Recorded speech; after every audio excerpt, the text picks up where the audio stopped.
स्वागत है। आज हम एक बहुत ही दिलचस्प विषय पर बात करने वाले हैं। नमस्कार। हमारे पास एक लेख है, कैटिया, इंजीनियरिंग और नवाचार का प्रवेश द्वार।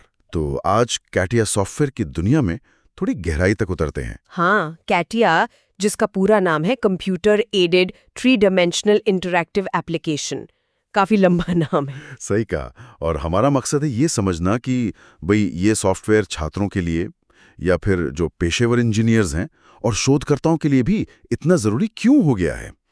सोचिए, ये वही टूल है जिसे बोइंग जैसी कंपनी हवाई जहाज डिजाइन करने के लिए इस्तेमाल करती थी जी।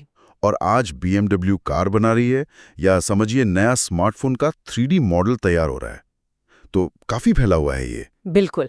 और ये समझना महत्वपूर्ण है कि ये सिर्फ कोई ड्राइंग बनाने वाला सॉफ्टवेयर नहीं है, मतलब सिर्फ कैड नहीं है। अच्छा। हाँ, ये असल में 3 चीजों का संगम है एक तरह से।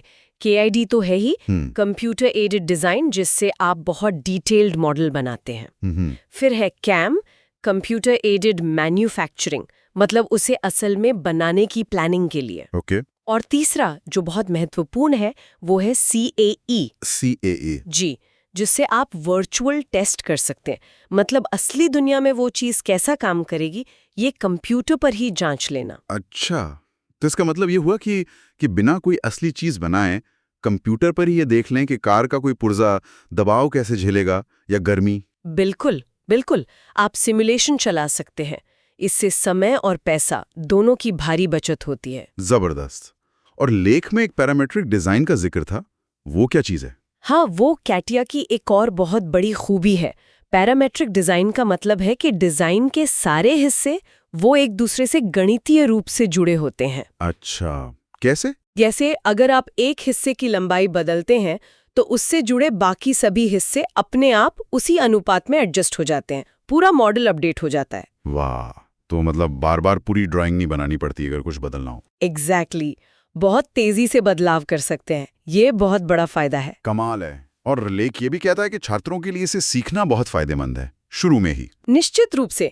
देखिए, कई यूनिवर्सिटीज अब इसे अपने इंजीनियरिंग करिकुलम में शामिल कर रही हैं। अच्छा। और अक्सर छात्रों को ये मुफ्त या कम कीमत पर मिल भी जाता है। अगर कोई मैकेनिकल या एरोस्पेस इंजीनियरिंग में है तो कैटिया का ज्ञान रिज्यूमे पर बहुत वजन डालता है। इंटर्नशिप में मदद मिलती है। हाँ, ये तो समझ आता है, इंडस्ट्री में इस्तेमाल होने वाला टूल पहले से आता हो तो। बिल्कुल। और पेशेवरों के लिए जो पहले से इंडस्ट्री में हैं, खासकर जब बड़ी टीमों में काम हो रहा हो, उनके लिए तो ये सहयोग का मतलब कोलैबोरेशन का एक बेहतरीन जरिया है। इसका एक क्लाउड आधारित संस्करण है, 3D experience platform. 3D experience. हाँ। हाँ, उससे टीम के सदस्य चाहे वो दुनिया में कहीं भी हो, एक ही प्रोजेक्ट पर एक साथ काम कर सकते हैं, रियल टाइम में। अच्छा, तो फाइल्स वगैरह ईमेल करने का झंझट नहीं? नहीं, सब कुछ सेंट्रलाइज रहता है। हमेशा लेटेस्ट फाइल पर सब काम करते हैं। इससे गलतियां कम होती हैं और स्पीड बढ़ती है। लेख में बताया गया है कि ऑटोमोबाइल इंडस्ट्री में तो इसने प्रोडक्ट डेवलपमेंट का टाइम 30 से 50% तक कम कर दिया है। 50%? ये तो बहुत बड़ा नंबर है। जी हाँ, बहुत बड़ा। ये तो हुई डिजाइन और मैन्युफैक्चरिंग की बात। CAE यानी इंजीनियरिंग विश्लेषण के बारे में कुछ और बताइए। लेख में बायोमैकेनिक्स और सस्टेनेबल एनर्जी का भी जिक्र था। हाँ। CAE इसकी एक और शक्तिशाली क्षमता है। ये शोधकर्ताओं के लिए बहुत उपयोगी है। जैसे बायोमैकेनिक्स में डॉक्टर और इंजीनियर इसका इस्तेमाल करके ये देख सकते हैं कि कोई नया इम्प्लांट, मान लीजिए कूल्हे का जोड़, वो असली हड्डी के साथ कैसे इंटरैक्ट करेगा। मरीज के चलने फिरने पर उस पर कितना दबाव आएगा। इससे बेहतर इम्प्लांट डिजाइन हो सकते हैं। अच्छा, और सस्टेनेबल एनर्जी में?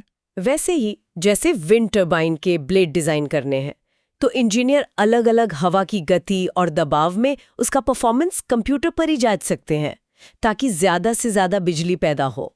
ये सब असली टेस्ट करने से कहीं ज्यादा तेज और सस्ता है। और इसमें AI का भी कुछ रोल है। लेख में जेनरेटिव डिजाइन की बात थी। हाँ, जेनरेटिव डिजाइन, ये तो बहुत ही रोमांचक चीज है। इसमें आप सॉफ्टवेयर को अपनी जरूरतें बताते हैं कि भाई मुझे एक ऐसा पुर्जा चाहिए जो इतना वजन सहे, इन जगहों पर फिट हो और इस मटेरियल का बना हो। ठीक है। फिर AI खुद ही कई सारे बल्कि सैकड़ों डिजाइन विकल्प तैयार करके देता है। और अक्सर ये डिजाइन ऐसे होते हैं जो शायद कोई इंसान सोच भी ना पाए। बहुत हल्के लेकिन उतने ही मजबूत। कमाल है। मतलब AI डिजाइनर की तरह मदद कर रहा है। हाँ, एक तरह से ये प्रक्रिया को तेज भी करता है और ज्यादा इनोवेटिव डिजाइन सामने लाता है। ये सब सुनने में तो बहुत शक्तिशाली लग रहा है, लेकिन क्या इसे सीखना मुश्किल है?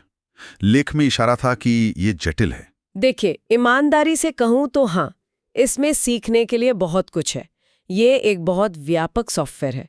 शुरुआत में थोड़ा मुश्किल लग सकता है, इसमें कोई शक नहीं।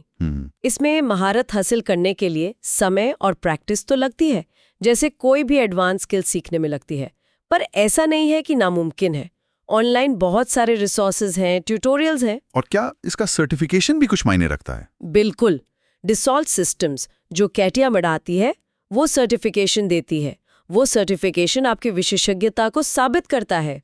तो नौकरी वगैरह में फायदा होता होगा? हाँ, अच्छी नौकरियों के दरवाजे खुलते हैं। और जैसा लेख में बताया गया है, अमेरिका जैसी जगहों पर कैटिया एक्सपर्ट्स की सैलरी काफी अच्छी हो सकती है, $80,000 सालाना या उससे भी ज्यादा। अच्छा, तो कुल मिलाकर देखें तो कैटिया सिर्फ एक सॉफ्टवेयर नहीं बल्कि एक पूरा इकोसिस्टम है जो डिजाइन, मैन्युफैक्चरिंग और एनालिसिस सबको एक जगह ले आता है। सही का। जटिल जरूर है, पर इसकी क्षमताएं इसे इंजीनियरिंग और इनोवेशन के भविष्य के लिए बहुत अहम बना रही हैं। बिल्कुल। और यहाँ एक बात सोचने लायक है। हाँ, देखिए, कैटिया की शुरुआत हुई थी एरोस्पेस जैसे बहुत ही जटिल सिस्टम्स के लिए, है ना? हाँ, बिल्कुल। और अब ये हमारी रोजमर्रा की चीजों के डिजाइन में इतनी गहराई तक पहुंच गया है।